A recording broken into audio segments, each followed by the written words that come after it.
तो मैं 3,000 रुपये लेके दिल्ली रवाना हुआ था। यहाँ से दिल्ली पहुँचे। दिल्ली पहुँचने के बाद में मालूम था नहीं कि 3,000 रुपये की क्या वैल्यू होती है। तो फर्स्ट 3 डेज में हमने 2700 रुपये खर्च कर दिए। अल्टीमेटली पोरस ने 50 सैनिक भेज दिए और 50 के 50 सैनिक उस टापू पे गए लड़के और पछाड़ खा के आ गए। उसका दिमाग खराब हो गया, बोले ऐसा तो आज तक नहीं हुआ। वापस उन्होंने उन्हीं 10 लोगों को उठाया जिनको सबसे पहले भेजा था। बोला गड़बड़ कुछ और है, अब की बार मैं साथ जाऊंगा। वो खुद साथ गया। जब वहां पर जाकर के देखा तो 10 सैनिक क्या कर रहे थे, अपनी नावों को किनारे पर पेड़ से बांध रहे थे। पोरस ने बोला भाई क्या कर रहे हो? बोला साहब हम हमारी नावों को पेड़ से बांध रहे। बोले क्यों? बोले जीतेंगे तो वापस नहीं जाना क्या? पोरस ने क्या किया, रस्सी काट दी उन नावों की और उन नावों को बहा दिया और बहा करके बोला कि अगर जीतेंगे तो इनकी नावें लेके जाएंगे, नहीं तो मरेंगे। Hello friends, welcome two billion with YouTube channel. आज हम आपके लिए पॉडकास्ट लेकर आए कि कैसे आप अपने बिजनेस को, स्टार्टअप को ग्रो कर सकते हैं। इस पॉडकास्ट पे हमारे साथ एक स्पेशल गेस्ट है संदीप सोनी सर, जो कि चेयरमैन है बिग लाइट ग्रुप के। इन्होंने बहुत सारी ऑनलाइन कंपनीज चालू करी, उनको स्केल करा, प्रॉफिटेबल करा। काफ़ी सारी कंपनीज से इन्होंने एग्जिट भी लिया। काफ़ी देशों के अंदर इन्होंने बिजनेस करा, जैसे सिंगापुर, दुबई और काफ़ी कंट्रीज़ के अंदर इस समय अपनी सर्विसेज प्रोवाइड कर रहे हैं। काफ़ी सारे ऑनलाइन बिजनेस लाइन के अंदर इस समय ये काम कर रहे हैं। तो आज के इस इंटरव्यू में, पॉडकास्ट में हम जानेंगे कि कैसे आप अपने बिजनेस को चालू कर सकते हो, बिजनेस को स्केल कर सकते हो। Welcome sir on our YouTube channel. Thank you भाऊ, कैसे हैं? एकदम बढ़िया sir. It was nice meeting to you. Same here. And to your viewers, all welcome. And thank you for giving me an opportunity to speak to your viewers. I would try कि आप सब लोगों को maximum benefit हो। Yes So let's start. Sir, हम आपकी journey के बारे में जानना चाहते हैं। जैसे मैं आपकी जर्नी के बारे में शुरुआत से जानता हूँ, मेरे व्यूअर्स जानना चाहते हैं कि आपने शुरुआत कैसे करी अपने बिजनेस की, अपने करियर की, क्योंकि आप फर्स्ट जनरेशन एंटरप्रेन्योर हैं। बिल्कुल सही कह रहे हैं आप। और उस पता है हमारे टाइम में तो ये फंडिंग एंड स्टार्टअप इकोसिस्टम ऐसा कुछ था भी नहीं। तो it was very difficult for me to start. मुझे आज भी याद है 2005 में एजुकेशन ख़त्म करने के बाद में, और एकदम कुछ करने का जुनून था कि लाइफ में कुछ करना है। तो मैं 3,000 रुपये लेके दिल्ली रवाना हुआ था यहाँ से। ओके। तो मैं और मेरा एक फ्रेंड थे, हम दोनों थे। तो चले यार कुछ करते हैं। दिल्ली पहुँचे। दिल्ली पहुँचने के बाद में और मालूम था नहीं कि 3,000 रुपये की क्या वैल्यू होती है। तो फर्स्ट 3 डेज में हमने 2700 रुपये खर्च कर दिए। अच्छी जगह रुके, अच्छा खाना खाया। 2700 रुपये खत्म। अब जेब में केवल 300 रुपये बचे। तो मेरा दोस्त था उमेश, मैंने उसको बोला, मैंने यार तू निकल भाई। उसके बाद में मैंने एक धर्मशाला ली 70 रुपीज़ रोज़ की। एंड उस धर्मशाला में मैंने उसको बोला, ओनर को, मैंने कहा मैं तुझे पैसे आज नहीं दे पाऊँगा, क्योंकि केवल 300 रुपये में मुझे सर्वाइव करना था, खाना पीना भी मैनेज करना था। तो उसके बाद में मुझे समझ में आया मैं कुछ कर नहीं पाऊँगा केवल 300 रुपये में। कोई गॉड फादर नहीं था, कोई इन्वेस्टर नहीं था। तो I tried looking for a job. तो इमीडिएटली विदिन 3 डेज मुझे जॉब मिल गई। मैंने 20 डेज जॉब की। लेकिन 20 डेज जॉब करने के बाद में मुझे जॉब लाइफ में कभी करनी नहीं थी, क्योंकि इस विजन से मैं गया ही नहीं था, इस पर्पज़ से गया ही नहीं था। तो जस्ट आफ्टर 20 डेज वहाँ से मैंने क्विट किया जॉब से, और उन्होंने मुझे 20 डेज की सैलरी दी। तो मीनवाइल मैंने एडवांसेस भी ले लिए थे उनसे दिल्ली में रहने के लिए। तो यहाँ से मेरी जर्नी की शुरुआत हुई। तो मेरे हाथ में अराउंड 10,000 रुपये थे उस टाइम पे। तो उसके बाद में मैंने दिल्ली के अंदर एक छोटा सा एक रूम रेंट पे लिया। फिर उसके बाद में मैंने कंपनीज से मिलना शुरू किया, क्योंकि मैं आईटी कंपनी एज ए शुरुआत करना चाह रहा था। तो उसके बाद में 10,000 रुपये मेरे पास टोटल थे। ओके। यहाँ से मेरी जर्नी शुरू हुई। बट वो रेंट में एंड ऑल वो पैसा कब खत्म हुआ मालूम ही नहीं चला। Okay sir. मुझे आज भी वो दिन याद है कि जब मेरी जेब में लास्ट 80 रुपये बचे थे, 80 रुपीज़। दिल्ली के अंदर ही? दिल्ली के अंदर। रेंट में दे चुका हूँ, रेंट की प्रॉब्लम नहीं थी, टिफिन सर्विसेज चल रही थी। बट जो कैश होता है वो मेरे पास 80 रुपीज़ थे only. Okay. Last survival amount था। तो उसके बाद में मैंने एक कंपनी को न्यूज़पेपर लिया। मैंने न्यूज़पेपर लेके लगातार कॉल करने शुरू किए कंपनीज में। मीटिंग स्केड्यूल करने की कोशिश की। तो 12 बजे तक भी कॉल करता रहा। तो 12 बजे तक कॉल करने के बाद में मैंने अराउंड 50 रुपीज़ उस एसटीडी वाले को दे दिए। उसमें HTD PC हुआ करते थे, ओके। मोबाइल नहीं होते थे, वो जमाना था। हाँ। अब मेरे पास लास्ट 30 रुपये बचे। 20 रुपये खर्च करके मैं उस बंदे से मीटिंग करने पहुंच गया। जब मैं वहाँ पहुंचा तो मेरे पास एक आखिरी 10 का नोट था ओके। और मेरे पास लौटने का साधन नहीं था, मैं लौट नहीं सकता था वहाँ से। तो उस समय एक ही चैलेंज था कि उस मीटिंग में मेरे को ऑर्डर उठाना ही उठाना था उनसे। ओके। मीटिंग करने गया मैं कंपनी के पास और उस कंपनी में मैंने 2.5 घंटे तक नॉन स्टॉप मीटिंग की। ओके। उनको IT सॉल्यूशंस देने के लिए, उनकी वेबसाइट डेवलप करने के लिए, क्योंकि मुझे पता था मैं वापस लौट नहीं सकता। लंच के भी पैसे नहीं थे। हाँ। तो लंच भी उनसे इतनी दोस्ती हो गई थी, फ्रेंडली हो गए थे। लंच भी उस कंपनी में उन डायरेक्टर्स ने करवाया मुझे अपने साथ, क्योंकि लंच टाइम हो गया था। हाँ। फाइनली वहाँ से मैंने 7 वेबसाइट के ऑर्डर उठाए एक साथ ओके। और उन 7 वेबसाइट्स का एडवांस लेकर के उसके बाद में मैं वापस लौट के आया। तो यहाँ से मेरी जर्नी की शुरुआत हुई। तो मैंने वहाँ पर एक IT कंपनी चलाई थी, उसका नाम मैंने रखा था बिप्रोज। B for business, pro means promotion, तो नाम रखा था मैंने बिप्रोज सॉल्यूशंस, ओके। Business promotions. उसके बाद मैंने सेटअप किया, अराउंड मैंने 50 क्लाइंट्स बनाए दिल्ली में 7-8 महीनों में। बट दिल्ली मुझे उतना रास नहीं आया, इसलिए आप जयपुर आ गए। मैं फाइनली बैक टू जयपुर आ गया। जयपुर से मेरी एजुकेशन हुई थी, तो थोड़ा सा हल्का सा बैकअप लेके, अराउंड 1 लाख रुपीज़ का बैकअप लेके और मैं जयपुर आ गया वापस। फिर यहाँ पर मैंने प्राइवेट लिमिटेड कंपनी की शुरुआत की। तो मैं और एक मेरा फ्रेंड है मनोज बुरा, हम दोनों ने मिलकर शुरुआत की। उसका बर्थडे आता है 15 अक्टूबर को। ओके। तो हमने कंपनी की शुरुआत करनी थी 15 अक्टूबर को। हाँ। तो 13 अक्टूबर को हमने डॉक्यूमेंट्स वगैरह फाइल कर दिए और हमें कंपनी शुरू करनी थी बिप्रोज सॉल्यूशंस प्राइवेट लिमिटेड, क्योंकि मैं बिप्रोज सॉल्यूशंस चला रहा था। ओके। बट बिप्रोज जो नाम विप्रो से थोड़ा रिजेंबल था, यस। तो ROC ने ऑब्जेक्शन उठा दिया और हमें उस नाम का अप्रूवल नहीं मिला। ओके। तो उस वजह से हमारा रजिस्ट्रेशन भी एक दिन डिले हो गया। फिर हमने पूरी रात बैठ के सोचा। मेरे एक फ्रेंड थे दिल्ली में, जितेंद्र जी, वो मार्केटिंग अच्छी करते थे, वो अभी रहे नहीं, एक्सीडेंट में चल बसे, आई एम सॉरी टू से। बट उनके साथ पूरी रात बैठ के ब्रेन स्टॉर्मिंग करके मैंने बोला मेरी थीम वो रहेगी business promotion. I am in business promotion day 1 से। वेबसाइट बनाना मेरा कभी भी पर्पस नहीं था। मेरा पर्पस था कि मैं अगर आपसे 2 रुपये लेना चाहता हूँ आपकी वेबसाइट बना के, तो मुझे वो आपकी वेबसाइट बना के नहीं लेना, वेबसाइट आप मेरे से फ्री में बनवा लो, ओके। कोई दिक्कत नहीं है। बट मैं अल्टीमेटली आपको बिजनेस दूंगा। आप जो भी बिजनेस कर रहे हैं उसमें IT इन्वॉल्व करके और मैं आपको बिजनेस प्रोवाइड करूंगा। मैं आपको 2 रुपये कमवा के दूंगा, तो उसमें से 1 रुपया मुझे देना। तो from day 1 I was in business promotion. फिर रिजेंबल सा नाम ढूंढने की कोशिश की हमने, पूरी रात ब्रेन स्टॉर्मिंग की। तो हमने एक वर्ड डिसाइड किया, B glide. B for business and glide means उड़ना। ओके। तो टैगलाइन हमने इसकी ये रखी, glide your business high with us. Okay. तो ये बी ग्लाइड जो है हमारा सेल्फ जनरेटेड वर्ड है। ओके। उस समय गूगल में इन्वर्टेड कॉमास डाल के हमने ढूंढा बी ग्लाइड, तो इस तरह का वर्ड था ही नहीं, 0 रिजल्ट शोन। ओके। तो आज की तारीख में बी ग्लाइड नाम से आपको वर्ल्ड में जो कुछ भी मिलेगा तो समझ लीजिए वो हम ही है। ओके। सेल्फ जनरेटेड वर्ड है ये। फिर हमने कंपनी की शुरुआत की, तो वो 15 अक्टूबर की जगह 16 अक्टूबर को शुरू हुई। ओके। तो 16 अक्टूबर 2008 से जर्नी शुरू हुई है। पहली कंपनी थी B glide IT innovations private limited. Okay. यहाँ से शुरुआत हुई।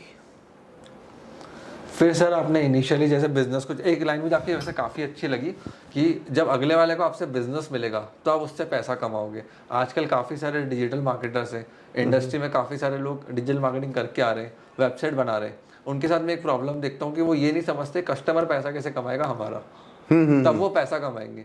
वो क्लाइंट से पहले पैसा उठाने में होते कि फोटोज बना देंगे। ये एकदम गलत ट्रेंड है। ये मैंने भी देखा मार्केट में ट्रेंड चल रहा है, बट अब मैं इस ट्रेंड को फेवर नहीं करता।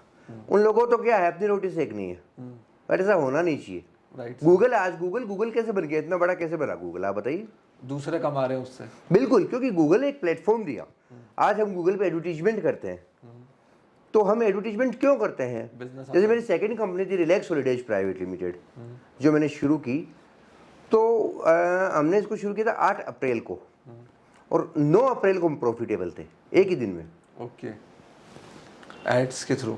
एड्स के थ्रू पहले ही दिन हम प्रॉफिटेबल थे। तो हमने गूगल को पैसा दिया, हम गूगल को अराउंड 3 लाख रुपए मंथली देते थे। ओके, क्यों देते थे हम गूगल को 3 लाख रुपए मंथली? क्योंकि उसके बदले में हमारा जो नेट प्रॉफिट होता था 6 लाख रुपए होता था। क्योंकि गूगल ही नहीं होगा तो हम एडवर्टीजमेंट दिए बिना ट्रैफिक नहीं ले सकते, ट्रैफिक बिना हम रेवेन्यू जनरेट नहीं कर सकते, प्रॉफिट जनरेट नहीं कर सकते। तो गूगल मुझे 2 रुपये कमा के दे रहा है। आज भी यही हमारे मैक्सिमम बिजनेस, अगर एडवर्टीजमेंट, तो गूगल सबसे बड़ा, आज भी सबसे बड़ा प्लेटफॉर्म एडवर्टीजमेंट के लिए। Yes sir. तो गूगल ऐसे मल्टी बिलियन में कैसे चला गया? मुझे कोई दिक्कत नहीं है, गूगल मुझसे 2 रुपये ले रहा है, उसकी वजह से अगर मुझे 1 रुपये का नेट प्रॉफिट जनरेट हो रहा है तो लेता रहे, कोई दिक्कत ही नहीं है। सही बात है। और सर यूट्यूब ज़्यादा बेटर है या गूगल ज़्यादा बेटर है? नहीं, दोनों का अलग अलग कॉन्सेप्ट है, आप कंपेयर नहीं कर सकते। ओके। यूट्यूब की जगह यूट्यूब के है, देखो यूट्यूब जो है ना वो कंटेंट क्रिएशन जो प्लेटफॉर्म, गूगल जो है वो सर्च इंजन है सिंपली। तो गूगल के पास भी ट्रैफिक है और यूट्यूब जो है कंटेंट क्रिएशन है, दैट इज वेब 2.0। वेब 2.0 क्या होता है कि इसके अंदर खाली प्लेटफॉर्म्स होते हैं। वेब 2.0 में आप कंटेंट कुछ भी खुद का नहीं डालते। ओके। जैसे यूट्यूब है, तो यूट्यूब ने तो अपना कोई 1-2 वीडियो भले ही डाले होंगे, hardly help videos. Otherwise YouTube पे जो अरबों वीडियोज हैं उनमें यूट्यूब का खुद का, या कहें तो गूगल का खुद का तो एक भी वीडियो नहीं है। उसने तो खाली प्लेटफॉर्म बनाया है, वीडियो डाल कोई और रहा है, देख कोई और रहा है। फेसबुक है, इतनी पोस्ट आती है, इंस्टाग्राम है, ट्विटर है, लिंक्डइन है, इन सबको हम वेब 2.0 प्लेटफॉर्म कहते हैं, क्योंकि इन्होंने केवल प्लेटफॉर्म बना दिया, कंटेंट नहीं क्रिएट करते ये लोग। Right sir. इंस्टाग्राम के ओनर थोड़ी ना बैठ के रोज पोस्ट डालते, रील डालते।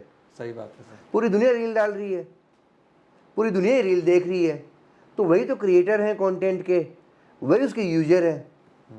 एक आदमी क्रिएट कर रहा है, दूसरा आदमी उसको यूटिलाइज कर रहा है। तो आपस में एक ऐसा सिस्टम, उन्होंने केवल इको सिस्टम बनाया, आप ही डालो आप ही देखो, आप ही डालो आप ही देखो, खाली टैग हमारा रहेगा, खाली टैग उनका रहेगा। फेसबुक ने एक सिंगल पोस्ट भी खुद की नहीं डाली, समझ रहे? तो इसे हम बोलते हैं वेब 2.0, 2.0। वेब जो 1.0 था उसके अंदर क्या है कि आप ही बनाओगे प्लेटफॉर्म और आप ही डालोगे कंटेंट। फॉर एग्जांपल जो वेबसाइट बनती है जितनी भी, उन्हें बोलते हैं वेब 1.0, वेब 1.0। उसमें आप अपनी वेबसाइट बनाओ, अपना ब्लॉग बनाओ, आप अपने ही ब्लॉग पर, अपनी वेबसाइट पर अपना कंटेंट क्रिएट करो। तो आप ही का तो प्लेटफॉर्म, आप ही का कंटेंट, इसे बोलते हैं वेब 1.0। Okay okay sir. फिर नेक्स्ट कॉन्सेप्ट आया, बोले अब हम कंटेंट नहीं बनाएंगे, इतना कंटेंट कौन बनाए यार। अगर वेब 1.0 के एंगल से सोचते तो हम एक यूट्यूब बनाते, फिर यूट्यूब बना करके हम उसके लिए वीडियो बनाते। राइट। फिर हम डिसाइड करते कि यार मार्केटिंग का वीडियो चाहिए, तो हम खुद हमारी एक टीम लगा के मार्केटिंग का वीडियो बनाते। कि यार आपकी हमारे यूजर्स को पॉडकास्ट चाहिए, तो हम खुद की टीम लगा करके, अब देखिए ना, आप और हम मिलके क्या कर रहे हैं, पॉडकास्ट बना रहे हैं, कंटेंट क्रिएट कर रहे हैं। राइट। अनुभव आपका, नॉलेज मेरा, हम लोग मिलकर के अल्टीमेटली ये पॉडकास्ट एक प्लेटफॉर्म पे पब्लिश होने वाला है, यूट्यूब के ऊपर, यूट्यूब पे पब्लिश होने वाला है। तो मेरा एक्सपीरियंस यूट्यूब पे जा रहा है, यूट्यूब मुझे इसके लिए कुछ पे नहीं कर रहा है, मुझे तो नहीं कर रहा है ना, बात समझिए आप। राइट।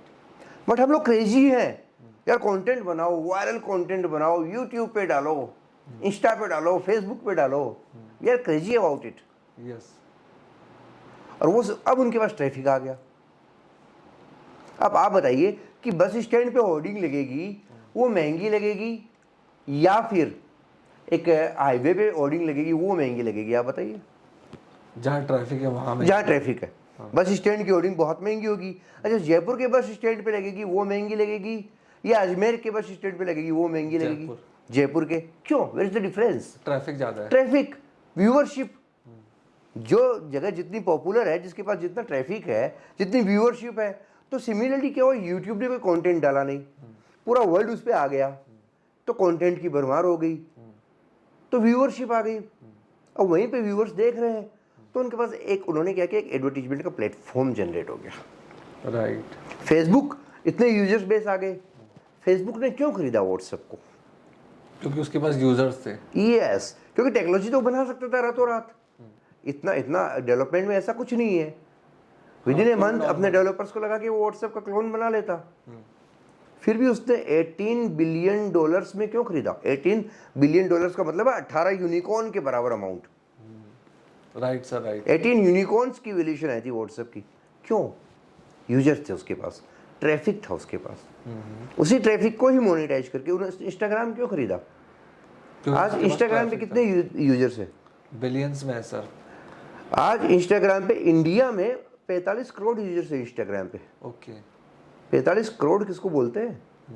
125-150 करोड़ की तो टोटल आबादी है, उसमें से 45 करोड़ यूजर्स इंस्टाग्राम पे हैं। ट्रैफिक उसके पास, उसका प्लेटफॉर्म यूज में आ रहा है। तो क्या होगा कि वो जितना ज़्यादा यूज में आएगा, तो ये लोग क्या करते हैं, एक चार्ल्स डगलस की एक बुक आती है पावर ऑफ हैबिट। ओके। तो ये बताते हैं कि अगर आपने किसी को लत डाल दी किसी भी चीज़ की, तो आप हिट हो। तो अब क्या है, आदमी उठता है, आंख पूरी खुलती भी नहीं है, एक ही आंख खुलती है, एक आंख खुल के भी सबसे पहले इंस्टाग्राम चेक करता है। रात को जो पोस्ट करके सोया था, रील डाल के सोया था, या आप यूट्यूब पे वीडियो डाल के सोए थे, तो सुबह मेरे आधी आंख भी खुलेगी तो आप चेक करोगे ये वायरल हुआ कि नहीं हुआ ये शॉर्ट मेरा, इस शॉर्ट में कितने व्यूज आके देखो तो सही। This is what power of habit. Right sir, right. लत डाल दी, लत। ये डोपामाइन है एक तरह का। True, right sir, right. क्योंकि अगर आपके व्यूज बढ़ेंगे, आपको मजा आएगा, आप खुश हो जाएंगे, तो it's a kind of dopamine. Okay. तो ये लोग क्या करते हैं, अब आप एक बार बताइए कि आपका कंटेंट वायरल होगा तो ही आपको प्रमोट करेंगे। राइट है सर। आपके कंटेंट में वायरलिटी होनी चाहिए, राइट। चाहे वो इंस्टाग्राम की रील हो, चाहे वो फेसबुक की स्टोरीज हो, चाहे वो यूट्यूब के शॉर्ट्स हो। क्यों ये रिक्वायरमेंट क्यों है इनकी प्लेटफॉर्म्स की, आप बताइए? ताकि और यूजर्स आए, उस पर एंगेज करें और रुक ये जाए। रिक्वायरमेंट आपके लिए भी नहीं है, उनके खुद के लिए है। क्योंकि जब उनके प्लेटफॉर्म पर एक वायरल कंटेंट आएगा, रिटेंशन बढ़ जाएगा, तो यूजर्स उसको कंज्यूम करेंगे, तो कंज्यूमर्स की आदत बनेगी, लत बनेगी। कंज्यूमर जब उसे कंज्यूम करेंगे, आदत बनेगी, तो कंज्यूमर्स का स्क्रीन टाइम बढ़ेगा। जब स्क्रीन टाइम बढ़ेगा तो उनके पास एडवर्टीजमेंट की स्पेस बढ़ेगी ना। अगर एक आदमी 2 मिनट रोज वीडियो देखता है तो 2 ऐड दे पाएंगे वो। अगर एक आदमी 20 मिनट रोज वीडियो देख रहा है तो 20 ऐड दे पाएंगे। तो उन्होंने ऐड स्पेस मल्टीप्लाई कर दिया। आप बात समझ रहे हैं? जितने मिनट्स यूजर के मल्टीप्लाई हो रहे हैं, मिनट्स पे होते हैं एडवर्टीजमेंट। तो यूजर का जितना उसमें कंज्यूम उसका बढ़ रहा है यूजर का, उतना उनकी एड स्पेस बढ़ रही है, ओके, तो उनका रेवेन्यू बढ़ रहा है। तो आप सोच के देखिए, एक प्लेटफॉर्म जिसने एक सिंगल वीडियो नहीं डाला, एक प्लेटफॉर्म जिसने खुद ने एक रील नहीं डाली, वो टैग की मदद से स्केल टैग की मदद से यूजर्स को एंगेज करके एडवर्टीजमेंट एड स्पेस बना रहा है और वो रेवेन्यू जनरेट कर रहा है। ऑब्वियसली वही फेसबुक से लोग पैसा कमा रहे हैं एड्स चला के, इंस्टाग्राम में लोग एड्स चला के पैसा बना रहे हैं, तो ये प्लेटफॉर्म्स पैसा बना रहे हैं। अभी सर आपने एक वर्ड कहा था कि $18 बिलियन में एक्वायर करा व्हाट्सएप को फेसबुक ने, 18 यूनिकॉर्न्स एक्वायर करने के बराबर हो गया। बिल्कुल सही बात है। इंडिया के अंदर स्टार्टअप्स को हम देखते हैं, वो रेवेन्यू जनरेट नहीं कर पा रहे, वो वैल्यूएशंस के ऊपर खेल रहे हैं, लॉस मेकिंग पे स्केल कर रहे हैं। फाउंडर्स अपनी सैलरी उठा रहे हैं, इन्वेस्टमेंट उठाते हैं। बायजूस ने वापस फंड रेज करा, फोन पे ने वापस फंड रेज करा। तो सर क्या आने वाले डिकेड्स के अंदर ये स्टार्टअप सर्वाइव कर पाएंगे या अल्टीमेटली इनको कोई एक्वायर करेगा? देखिए, 2 तरह के होते हैं स्टार्टअप। स्टार्टअप का लॉस में चलना कोई प्रॉब्लम नहीं, मैं आपको क्लियर कर दूं। ठीक है, एक स्टार्टअप लॉस में चल रहा है ना, तो that is not an issue. लेकिन इशू कब क्रिएट होता है? 2 तरह के लॉसेस। कि पहला लॉस तो होता है कि वे लोग लॉस में हैं बिकॉज ऑफ ग्रोथ। दूसरा लॉस होता है बिकॉज ऑफ ऑपरेशंस। ठीक है, आप इसको कुछ इस तरीके से समझिए कि आप बायजूस हैं, ठीक है, या आप फोन पे की बात करते हैं, आप फोन पे हैं, तो आप मान लीजिए एक मंथ में 1 CR का रेवेन्यू जनरेट करें। एग्जाम्पल है, आप कुछ भी XYZ हैं, आप एक महीने में 1 CR का रेवेन्यू जनरेट कर रहे हैं। सपोज कीजिए कि उस 1 CR के रेवेन्यू में 10 लाख रुपीज आपका नेट प्रॉफिट है। ठीक है, ठीक है, लेकिन आपको यूजर्स मल्टीप्लाई करने हैं। थोड़ी देर पहले मैंने आपको बताया कि जब यूजर्स मल्टीप्लाई होंगे तो वैल्यूएशन बढ़ेगी, क्योंकि प्लेटफॉर्म बड़ा होता जाएगा। प्लेटफॉर्म बड़ा होता जाएगा। ठीक है, तो अगर मान लीजिए आपको नया यूजर एक्वायर करने के लिए आपने 10 लाख रुपीज कमाए at the end of the month, ठीक है, लेकिन वो पूरे का पूरा पैसा आपने यूजर एक्वायर करने के लिए डाल दिया, या यूँ कहें कि नया यूजर एक्वायर करने के लिए आपने 20 लाख 30 लाख डाल दिए फर्दर, तो आप 20 lakhs के नेट लॉस में आ गए ना। राइट। 1 CR का आपने रेवेन्यू जनरेट किया, 10 lakhs आपका नेट प्रॉफिट था, ठीक है। टोटल आपने कैश बर्न कर दिया 30 lakhs, यानी कि 20 लाख और ऊपर से, just to acquire new users. तो आपका नेट लॉस कितना रहा? 20 lakhs का। तो आप लॉस में हैं, बट वो लॉस आपने इसलिए एक्सेप्ट किया। वो लॉस क्यों है? बिकॉज ऑफ ग्रोथ, क्योंकि आप उस प्लेटफॉर्म को ग्रो करना चाहते हैं, क्योंकि आपको नए यूजर्स एक्वायर करने हैं। बात मेरी समझ गए? समझ में आ गई सर। तो अगर कोई स्टार्टअप ग्रोथ की वजह से लॉस में है तो कोई प्रॉब्लम नहीं है, लेकिन अगर कोई स्टार्टअप ऑपरेशंस की वजह से लॉस में है तो प्रॉब्लम है। आप इसको इस तरीके से इवैल्यूएट कर सकते हैं कि मैं आपके व्यूअर्स को जरा बता देता हूँ। आप इसको इस तरीके से इवैल्यूएट कर सकते हैं कि आपने ग्रोथ बिल्कुल रोक देनी है, ग्रोथ बिल्कुल रोक देनी है। इस मंथ में आपको एक भी पैसा ग्रोथ में नहीं लगाना, नया यूजर एक्वायर नहीं करना, ठीक है। फिर हम जजमेंट लेंगे कि आप लॉस में हैं या प्रॉफिट में। तो अगर आप यूजर एक्वायर नहीं करना चाहते और आप प्रॉफिटेबल हैं, तब तो लॉस हो रहा है, तो ग्रोथ वाला लॉस हो रहा है, ठीक है, वो चलेगा। लेकिन आपने ग्रोथ बिल्कुल रोक दी, फिर भी आपको पता चल रहा है कि at the end of month आप 10% 20% नेट लॉस में है, वो प्रॉब्लमेटिक है, क्योंकि ऑपरेशंस लोग मैनेज नहीं कर पा रहे स्टार्टअप फाउंडर। वो प्रॉब्लम है। तो दो तरह की स्टार्टअप होते हैं। फोन पे ने और पैसा रेज किया, आपने बताया, कोई दिक्कत नहीं है। फोन पे ने पैसा रेज किया ग्रोथ के लिए, ऑपरेशंस के लिए नहीं। ओके, उसने ग्रोथ के लिए पैसा रेज किया। बात समझ गए आप मेरी? समझ तो ग्रोथ के लिए, अब जैसे फॉर एग्जांपल इंस्टाग्राम है, उसके पास मैंने आपको बताया 45 करोड़ यूजर है, तो उसकी क्या इच्छा है? 60 करोड़ यूजर हो, 70 करोड़ यूजर हो। सही देख, बात है। इस तरीके से समझिए कि आपको मैंने जोड़ा मेरे साथ, तो आपको जोड़ने की कॉस्टिंग मेरी 100 रुपए आती है, 100 रुपीज आती है, कॉस्ट ऑफ कस्टमर एक्विजिशन, ठीक है। जो केक है, कस्टमर एक्विजिशन कॉस्ट 100 रुपीज है। आप मेरे को 10 रुपए मंथली प्रॉफिट देना शुरू कर देते हो, तो वो 100 रुपीज रिकवर करने में मेरे को 10 मंथ लग जाएंगे।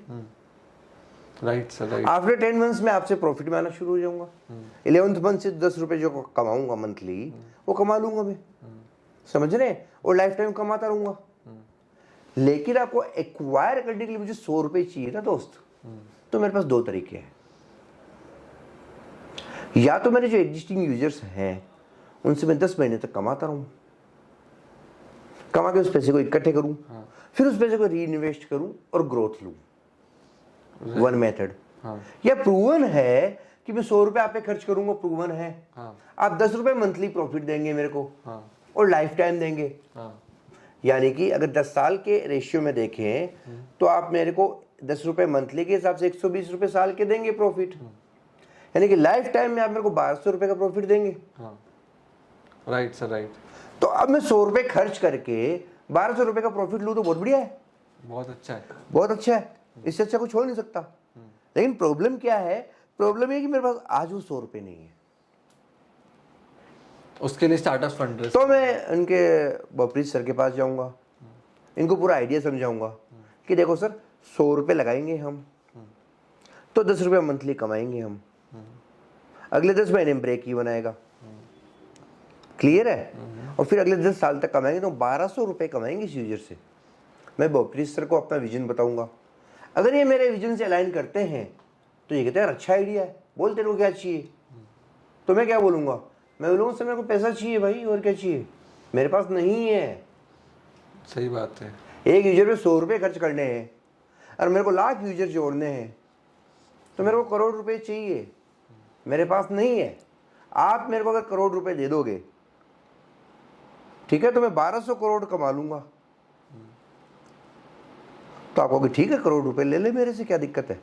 अब तू 1200 रुपए करोड़ कमाएगा, 1200 करोड़, तो यार मेरे को भी कमाई दे देना 120 करोड़ की, मेरे को भी कमाई दे देना। तो आपकी मेरी एक डील होगी, मैं आपसे 1 करोड़ रुपए लूंगा और आपको 10% अपना शेयर दे दूंगा, शेयर दे दूंगा। ओके, क्लियर है? क्लियर। तो इस तरीके से वैल्यूएशन डिसाइड होती है, एक्चुअली इंटरनली इस तरीके से डिसाइड होती है।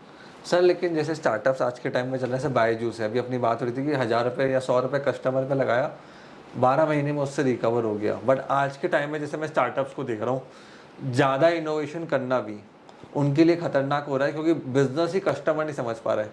जैसे जब मैं अंबानीज के बिजनेस देखता हूँ, अगर आप अंबानीज की स्टाइल देखो, अंबानी कोई नया बिजनेस नहीं करते हैं, टेलीकॉम बिजनेस इतने टाइम से चल रहा था, जियो में उन्होंने अपना पैसा लगाया, टॉयज उन्होंने एक्वायर करा टॉयज के बिजनेस को, साथ साथ जियो सिनेमा भी लॉन्च करा, आईपीएल फ्री स्ट्रीम कर दिया उन्होंने। तो वो कोई नई चीज नहीं करते, वो पुरानी चीजों को नए तरीके से करते हैं, बड़े स्केल के ऊपर ले जाते हैं। नहीं, जियो जितना तो रिस्क दोस्त किसी ने लिया ही नहीं। बट फिर भी सर, हाँ, रिस्क ऑब्वियसली उस बिजनेस के अंदर। जियो ने जो रिस्क लिया है, हाँ, माइंड ब्लोइंग, मतलब सैल्यूट करने की इच्छा होती है जियो को। मेरे को आज भी याद है, उस समय मैं कॉलेज में था, 2002 की बात है, ये 2001 की बात है। ओके। मैं कॉलेज में था, तो मैं देख रहा था कि पूरा इंडिया खोद रहे हैं। अच्छा। मैंने कहा यार कौन खोद रहा है, मैं तो शुरू से जिज्ञासु बालक रहा हूँ। हाँ। मैंने कौन खोद रहा है, मालूम चला रिलायंस खोद रही है पूरा इंडिया। क्यों? क्योंकि रिलायंस ने पूरे इंडिया के अंदर ऑप्टिकल फाइबर का नेटवर्क बिछा दिया 2001 से। हाँ, अच्छा। पूरे इंडिया में ऑप्टिकल फाइबर का नेटवर्क बिछाया रिलायंस ने। कब? हाँ। जब ये टेक्नोलॉजी भी नहीं थी ओके। ऑप्टिकल फाइबर की। जितना भी पैसा था उनका, जितना भी पैसा, सारा पैसा लगा दिया उन्होंने, मालूम है। ओके। लोन लेके भी सारा पैसा लगा दिया अनिल अंबानी ने, मुकेश अंबानी ने नहीं। अनिल ने। वो तो आगे की बात हो, हम डिटेल में डिस्कस नहीं करेंगे। पर 2001 में मैं देख रहा हूँ कि पूरे इंडिया में ओएफसी की लाइंस बिछा दी। आप सोच के देखो कितना बड़ा विजन रहा होगा। सारा पैसा लगा दिया अपना, इस यकीन पे कि आने वाले टाइम में मैं इस इंडस्ट्री में खेल लूंगा। तो अंबानी ब्रदर्स को तो सैल्यूट करने की इच्छा होती है, क्योंकि अगर वो बर्बाद हो जाते, ये उनका एक विजन था, कैलकुलेशन थी। हाँ। अगर वो बर्बाद हो जाती वो कैलकुलेशन, हाँ। तो हम जिन अंबानी का आज एकदम सैल्यूट करके एग्जांपल दे रहे हैं। हाँ। टेस्ला में और क्या हुआ, एलन मस्क ने और क्या किया, कितना बड़ा रिस्क लिया। हाँ। सारा पैसा, वो बंदा 2 बार खाली हो चुका है 100%। हाँ। 2 बार 100% खाली हो चुका है। सारा पैसा लगा दिया A to Z। अब तीसरी बार ट्विटर रिस्क लिया है। हाँ, थर्ड टाइम है ये बंदे का रिस्क। हाँ। सारा पैसा लगा करके बोले मैं रियल यूजेबल रॉकेट बनाऊंगा। हाँ। तो वो कितना कितना कैलकुलेटेड रिस्क है, वो तो कितना बड़ा रिस्क है यार। आप सोच के देखो कि आपके पास जितना भी पैसा है, आपने सारा उठा के सारा लगा दिया केवल केवल एक यकीन करके अपने आइडिया पे कि नहीं ये सक्सेसफुल होगा। तो क्या होता है कि दुनिया दोस्तों उगते सूरज को सलाम करती है। ये बात तो हमने बिल्कुल सही कही। ठीक है, सारा पैसा लगा दिया और उन्होंने उस पैसे को रिकवर कर लिया, और आज वो इतने बड़े बन गए, तो उन्हें सलाम करते हैं। अगर वो बर्बाद हो जाते सारा पैसा लगा के, तो आप और हम ही बैठ के बोल रहे थे यार कितने बड़े बेवकूफ़ है। सही बात है सर। आज ट्विटर के लिए निकल ही रहा है कि ट्विटर बाय करना सबसे बड़ी गलती है उनके लिए। वो गलती तो लग रही है ना लोगों को, क्योंकि वो विजन से अलाइन नहीं कर सकते ना। अब एलन मस्क के विजन से थोड़ी ना आम आदमी अलाइन कर लेगा। सही बात है। आप सोच के देखिए कि अगर जो भी जमा पूंजी है, घर बेच दिया बंदे ने यार अपना। आपको मैं कहूँ कि चल एक बिजनेस आइडिया है बहु, ठीक है, एक काम को सारे पैसे लगा दे भाई तू, और मैं कहूँ कि सारे पैसे लगाने के लिए और पैसे चाहिए, घर बार सब बेच दे। बात समझ रहे हो? तो क्या आप अपना घर, गाड़ी, घोड़े सब कुछ बेच के, बीवी के गहने गिरवी रख के, क्या आप मेरे को पैसा लाके दे दोगे खुद के आईडी पे? कि आपको इतना यकीन है? फैक्ट बात है सर, ये नहीं है, लोगों में नहीं होता। नहीं होता दोस्त। तो उन्होंने जितना बड़ा रिस्क लिया है, चाहे वो फेल हो चाहे वो सक्सेसफुल हो, उनकी वो जो काबिलियत है वो हमेशा सैल्यूट करने लायक।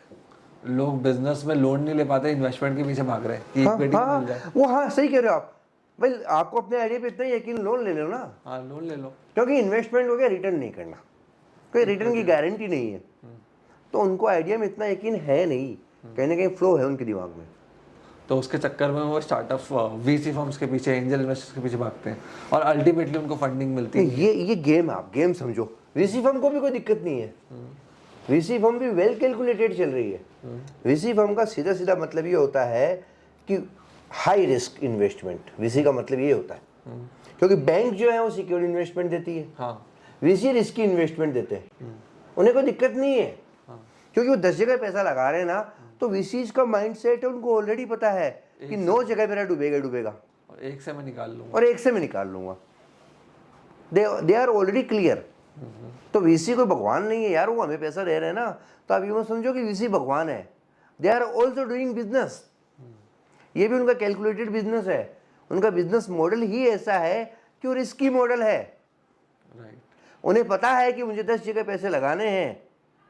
दे आर वेल प्रिपेयर्ड कि 9 जगह डूबेगा।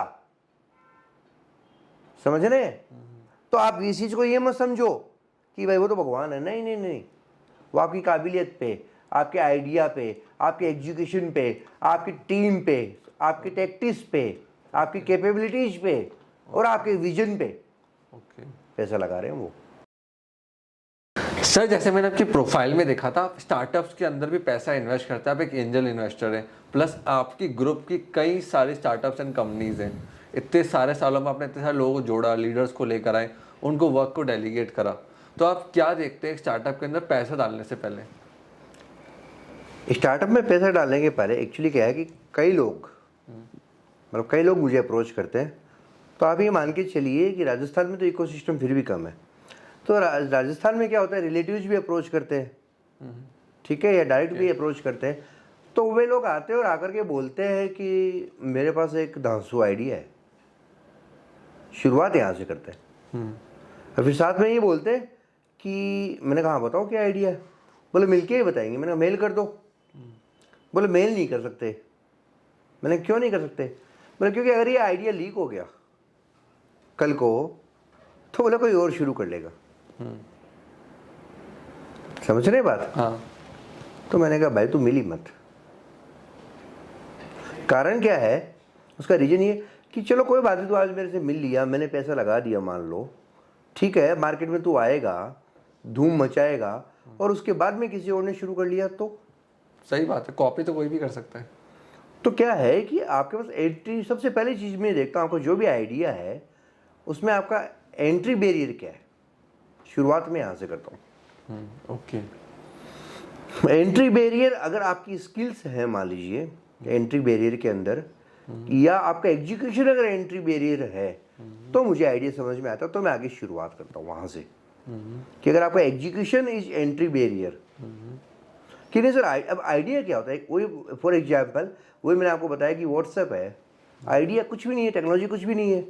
फेसबुक चाहे तो रातों रात बना ले। व्हाट्सएप का एंट्री बैरियर क्या था? क्यों टेलीग्राम आज तक व्हाट्सएप नहीं बन पाया? सही बात है सर, सही। नेटवर्क इफेक्ट आ गया ना उसमें। टेलीग्राम ने खूब अच्छी ट्राई की, कई सारी और भी ज़्यादा अच्छी अच्छी एप्स आ गई थी बीच में, व्हाट्सएप नहीं बन पाई। क्यों? वाई? क्योंकि वो नेटवर्क, अब आप मैं हूँ मान लीजिए व्हाट्सएप पे हूँ, आप टेलीग्राम पे आ भी गए, आप मेरे को कहोगे कि संदीप सर टेलीग्राम ले लो, मेरे को नहीं यार आप व्हाट्सएप पे नहीं हो क्या, तो आपको मजबूरी में व्हाट्सएप पे आना होगा। इसे बोलते हैं नेटवर्क इफेक्ट। ओके, जैसे बीच में व्हाट्सएप का चला था, व्हाट्सएप बैन को लेके। हाँ, वो तो कॉम्पिटिटर्स Successful की नहीं हो वो पाया। थी, कुछ सक्सेसफुल नहीं हो पाया वो। व्हाट्सएप आज भी रन कर रहा है, करेगा, हमेशा करेगा। तो आप स्टार्टअप में ये देखते हो कि एंटी बैरियर सबसे पहले मैं देखता हूँ एंट्री बैरियर क्या है, और अगर उसके अंदर कई तरह के एंट्री बैरियर होते हैं, और जैसे कि फॉर एग्जांपल नेटवर्क इफेक्ट अपने आप में एक एंट्री बैरियर है। जितने भी सोशल मीडिया चल रहे हैं उनकी टेक्नोलॉजी के लिए वो यूनिकॉर्न्स में नहीं है, लाखों करोड़ों में नहीं है, वो नेटवर्क की वजह से। ठीक है। फॉर एग्जांपल दूसरा एंट्री बैरियर हो गया आपको पर्टिकुलर एग्जीक्यूशन, कि आइडिया आपका है बट आपका विजन क्लियर, आप उसे एग्जीक्यूट कर सकते हैं। मैं बचपन में बताता हूँ आपको। फॉर एग्जांपल लोग बाग मेरे को कहते थे कि भाई सचिन तेंदुलकर कितने साल में हिट हो गए थे? बहुत छोटी उम्र में, 17 में हिट हो गए थे वो।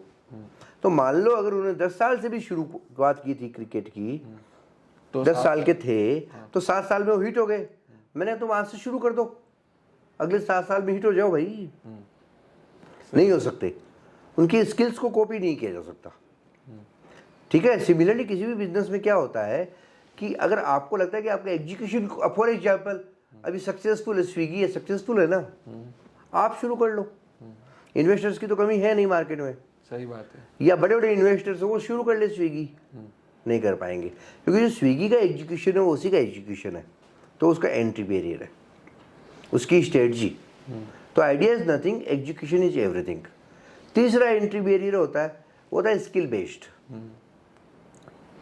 अगर आप में पर्टिकुलरली कोई स्किल है जो केवल आप में है, ठीक है, तो एक एंट्री बैरियर है। ओके, तो उसे भी मैं कंसिडर करता हूँ। उसके बाद में सेकंड नंबर पे मैं ये देखता हूँ, सिंपल सी बात है कि जो आपका टोटल एड्रेसेबल मार्केट है वो बहुत बड़ा होना चाहिए, बहुत बड़ा। क्योंकि मार्केट साइज अगर छोटी होगी ना, तो आप मान लीजिए 10% भी कवरेज कर लेंगे, या आप 100% भी कवरेज कर लेंगे अगर उस मार्केट का, तो भी मार्केट साइज बहुत छोटी होने की वजह से क्या होगा, कि रिटर्न ऑफ इन्वेस्टमेंट नहीं मिलेगा। और ऑन द अदर हैंड अगर मार्केट साइज बहुत बड़ी है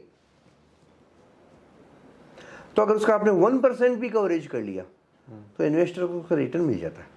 अभी एक और प्रोजेक्ट हमारा पाइपलाइन में है, ठीक है ओके सर। भक्तगण, अच्छा। प्रोजेक्ट का नाम है भक्तगण। बस अभी केवल नाम ही बता पाऊंगा, क्योंकि भक्त जो है, भक्ति है, भक्तगण का मतलब anyone who is devotee. Okay. चाहे वो लॉर्ड कृष्णा को मानता हो, चाहे लॉर्ड रामा को मानता हो। तो आप इस देखिए कितना बड़ा मार्केट है, देखिए आप, बहुत बड़ा है सर। बहुत बड़ा मार्केट है, बहुत बड़ा मार्केट है। तो क्या है, जो टोटल एड्रेसेबल मार्केट है वो बहुत बड़ा होना चाहिए। दूसरी बात, तीसरी बात की जो टीम है वो कॉम्पिटेंट होनी चाहिए। और टीम के अंदर भी बहुत इंपॉर्टेंट बात होती है कि टीम बनी कैसे है। अच्छा, ओके। फॉर एग्जाम्पल, अभी तो खैर इकोसिस्टम चेंज हो गया, 3-4 साल पहले तक का एक्सपीरियंस बताता हूँ मैं आपको कि सर मैं हूँ और मेरी वाइफ है और हमने मिलके शुरू किया है। अच्छा, वाइफ की एजुकेशन क्या है? नहीं, एजुकेशन नहीं, बस वैसे ही ले लिया मैंने, तो एक पार्टनर चाहिए था तो ले लिया। तो that is not competent team. Right. Team competent होनी चाहिए। दूसरा क्या है, सबसे इंपॉर्टेंट बात है जो आपकी जो टीम बनी है उसके अंदर ये वेरीफाई करना जरूरी है मुझे अपने लेवल पे कि वो टीम कल को डिस्प्यूट में तो नहीं चली जाएगी। ओके। टीम डिस्प्यूट में गई और पूरा सिस्टम बर्बाद। बट अल्टीमेटली होता ही है सब बिजनेस के अंदर, डिस्प्यूट कहीं ना कहीं आ जाते टीम को लेके एक टाइम बाद में आ सकते हैं। बट अगर उनकी अंडरस्टैंडिंग क्लियर, उनका पेपर वर्क क्लियर हो, अगर उनकी डॉक्यूमेंटेशन क्लियर हो तो कुछ भी सकता है। बट अगर उनका एक प्रॉपर एग्जिट, मैं अगर इन्वेस्टर हूँ मान लीजिए, और अगर टीम में डिस्प्यूट आ गए तो उनके क्लियर कट एग्जिट गाइडलाइन होनी चाहिए हमारे पास, एग्जिट पॉलिसीज होनी चाहिए। ओके। क्या इन्वेस्टर के पास भी एकदम उनके अगर डिस्प्यूट्स आते हैं तो उनका एक रिटन डॉक्यूमेंट होना चाहिए, क्लियर कट एग्जिट पॉलिसीज होनी चाहिए कि उस कंडीशन में वो स्टार्टअप डेड नहीं होना चाहिए। सही बात है सर। तो टीम की कॉम्पिटेंस बहुत इंपॉर्टेंट है। दूसरी चीज़, तीसरी सबसे ज़्यादा इंपॉर्टेंट चीज़ क्या है कि अगर कोई मेरे को आदमी ये कहता है, मैं उसे एक चीज़ टटोलता हूँ बातों बातों में कि भाई ये नहीं चला तो क्या करेगा? क्या तेरे पास कोई प्लान बी है? प्लान बी मतलब क्या तेरे पास कोई दूसरा बिजनेस आइडिया है? अगर ये आइडिया नहीं चला, सक्सेसफुल नहीं हुआ, तो भाई तेरे पास क्या कोई दूसरा बिजनेस आइडिया है? कोई दूसरा बिजनेस शुरू करेगा? और अगर वो आदमी कह देता कि हाँ ये नहीं चला तो मेरे पास दूसरा बिजनेस आइडिया है, तो मैं उस बंदे में कभी इन्वेस्ट नहीं करता, क्योंकि उसके माइंड दो जगह लगे हुए। यस, क्योंकि वो दो नाव में सवार है। 1 मिनट की कहानी सुनाऊंगा केवल, काफी व्यूअर्स को भी काफी अच्छी लगेगी।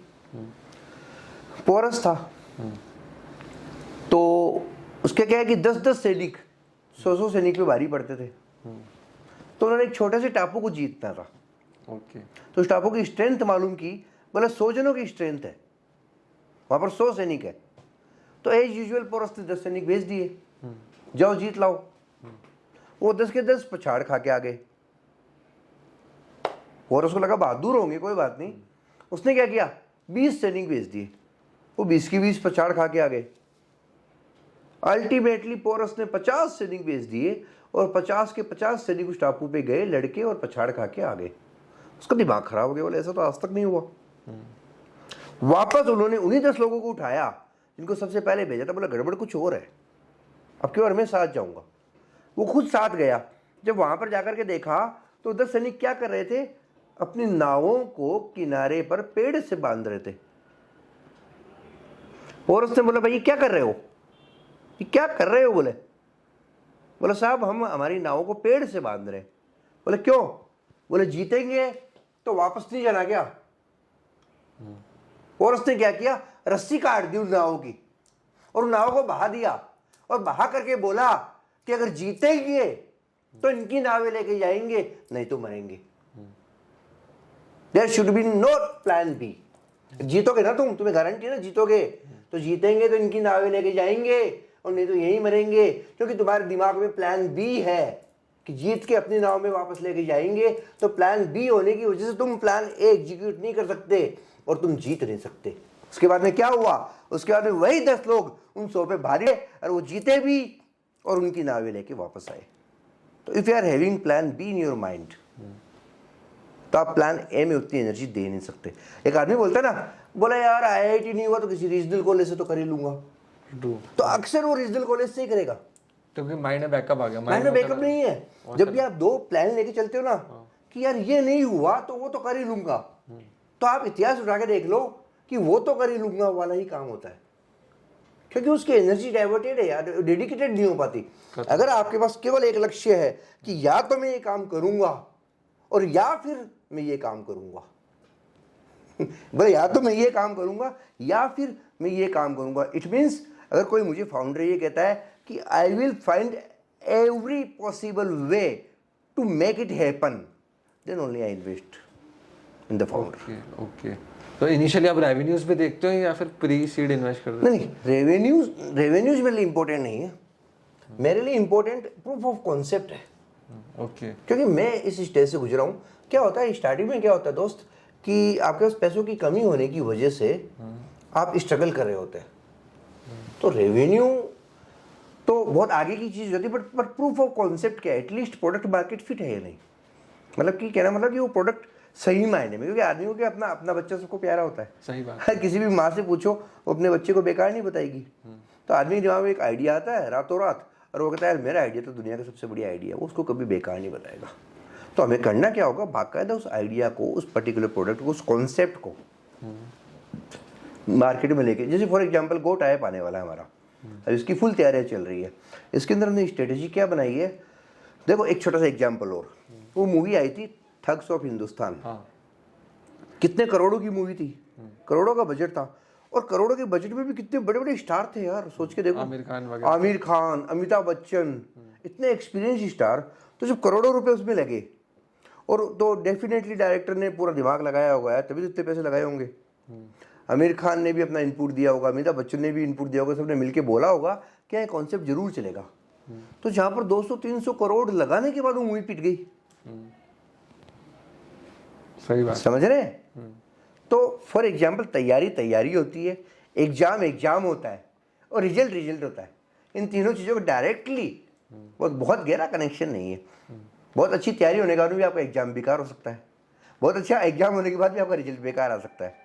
तो आई नीड रिजल्ट, मुझे रिजल्ट से मतलब है। Okay getting my point? तो रिजल्ट क्या है, मार्केट बताएगा कि वो मूवी हिट होगी या पिट होगी। ठीक है, आपका और मेरा खाली पेपर वर्क नहीं बता सकता। तो जैसे हम गो टाइप लेके आ रहे हैं, तो इसके लिए मैं 1000, ये होटल से इंडस्ट्री से रिलेटेड है, मैं 1000 होटल्स में मीटिंग करवाने वाला हूँ। जो प्रोडक्ट हमारा रेडी है उसे मार्केट में लॉन्च करने के पहले मैं 1000 होटल से मीटिंग करवाऊंगा। ओके और मीटिंग करवा के मैं उनसे प्रूफ ऑफ कॉन्सेप्ट के नाम पर बहुत चाहे टोकन मनी लूंगा, बट लूंगा जरूर, क्योंकि पैसा लिए बिना मैंने आपके आइडिया को, दोस्त के पास जाओ यार मेरे दिमाग में आइडिया चलेगा कि नहीं चलेगा, क्योंकि उसने पैसे नहीं दिए आपको, तो अच्छा ही बोलेगा। वो अच्छा ही बोलेगा यार, चलेगा क्यों नहीं चलेगा। अगर 1000 रुपये का प्रोडक्ट है, ठीक है, तो आप दोस्त से चाहे 200 रुपये लेके आओ, आप लेके आओ उससे कि ना 200 रुपये दे, प्री बुकिंग करवा, तेरे को 200 रुपये में दूंगा। तो अगर उसने 200 रुपये में दिया और फिर बोला हाँ चलेगा, तो समझ लो आइडिया चलेगा। तो आपके किसी भी आइडिया को, किसी भी सॉल्यूशन को आप मार्केट में लेके जाओ, अर्ली बर्ड्स के नाम पर डिस्काउंट दो, कोई दिक्कत नहीं है। आप है ना 1000 रुपये की जगह 200 रुपये लेके आओ, चलेगा, बट एटलीस्ट आप 200 रुपये लेके आओ। अगर आपके पास प्रूफ ऑफ कॉन्सेप्ट है, then only I am interested. Okay okay sir, आपसे एक लास्ट क्वेश्चन था। जैसे काफ़ी सारे फाउंडर्स से मैं मिला हूँ, कंपनीज के, वीसी फर्म्स के पार्टनर से या स्टार्टअप के फाउंडर से, जिन्होंने बूटस्ट्रैप भी करा है। आपका क्या ये चीज़ का मानना है कि है ना, एक फाउंडर का टाइम होता है, बिजनेस के फाउंडर का, काफ़ी सारे लोग 2, 3, 4, 5 महीनों में सक्सेसफुल हो जाते हैं, किसी को मिलने में 3 साल, 4 साल, 5 साल, 6 साल लग जाती है। तो क्या एक फाउंडर को इतना वेट करना चाहिए कि राइट टाइम आने का? नहीं, बूट स्टेप तो अकॉर्डिंग टू मी होना ही चाहिए। उसके 2 रीजन है बहुत बड़े, कि अगर आप बूट स्टेप नहीं है, वैसे मैं व्यूवर्स को बता दूं, बूट स्टेप का मतलब ये होता है बिना कोई इन्वेस्टमेंट लिए, बिना खुद से रन करना, और उसको कम से कम प्रॉफिटेबल लेके आना, ताकि वो खुद से चलाया जा सके। ओके तो bootstrap according to me होना ही चाहिए। इसलिए होना चाहिए बूट स्टेप, क्या होता है कि अपनी मनी तो मनी, ठीक है, और इन्वेस्टर की मनी नो मनी। इन्वेस्टर का पैसा आ रहा है, फोकट में खर्च करो, अपना पैसा लगेगा तो जितना रिक्वायर्ड बोर्ड है उतना लगाएंगे। इन्वेस्टर का पैसा आ रहा है तो 1 नहीं 4 बोर्ड लगाएंगे। सही बात। रिक्वायर्ड बोर्ड से 20 गुना बोर्ड लगाएंगे, क्योंकि इन्वेस्टर का पैसा आ रहा है। तो जब इन्वेस्टर का पैसा आता है ना, तो उस पैसे के साथ, स्पाइडरमैन में बोला ना, बोला बड़े पावर के साथ बड़ी जिम्मेदारी भी आती है, वैसे ही उस पैसे के साथ बड़ी रेस्पॉन्सिबिलिटी भी आती है। लेकिन आदमी रेस्पॉन्सिबिलिटी से उस पैसे को खर्च नहीं करता, क्योंकि पैसा एकदम बहुत सारा आता है एक साथ। उसको प्रॉपर यूटिलाइज नहीं करता वो। जहाँ उसकी ग्रोथ में यूटिलाइजेशन होना चाहिए ना, वजह उस ग्रोथ में यूटिलाइज करने के आदमी अनवांटेड जगह पर वो पैसा खर्च करना शुरू कर देता है। जबकि आदमी जब बूट स्टेप्ड रहता है ना खुद, तो उसका खुद का पैसा रहता है, तो उस पैसे को तवज्जो से खर्च करता है, वो तरीके से खर्च करता है, जहाँ रिक्वायर्ड हो वहाँ पर खर्च करता है। तो बूट स्टेप्ड होने से क्या होता है कि इन्वेस्टर का पैसा जो है ना वो डूबने के चांसेस बहुत कम होते हैं। तो इन्वेस्टर ये चाहता है कि पहले आप खुद कुछ 2-4 लाख 10 लाख 20 लाख रुपए खर्च करो अपने, ठीक है, खर्च करके आप एक एक्स मुकाम तक लाओ, तब आपको दर्द होगा बोला पैसे का। फिर आप मेरे से पैसे लो और फिर प्रॉपर प्लानिंग के साथ बताओ कहाँ खर्च करोगे। तो इसलिए बूट स्टेप तो होना ही चाहिए। इन्वेस्टर के लिए भी बेनिफिशियल है, फाउंडर के लिए भी बेनिफिशियल है, क्योंकि फाउंडर को पैसों की तवज्जो करना आएगा, उसको पैसों की ROI समझ में आएगी, कहाँ लगाने और कहाँ नहीं लगाने, इतना उसका सेंस डेवलप होगा। तो ये आई थिंक रिक्वायर्ड है। ओके और सर एक कंपनी के अंदर इतने सारे डिपार्टमेंट्स होते हैं, service, sales, marketing, lead generation, customer satisfaction, फिर उसके बाद अकाउंट्स, ऑपरेशन, हायरिंग। एक CEO 24 घंटे लिमिटेड होते हैं, तो एक CEO को अपना टाइम जो दिन के 12-15 घंटे होते हैं वो एलोकेट का करने चाहिए, चाहे वो बूटस्ट्रैप का CEO या फंडेड स्टार्टअप का CEO।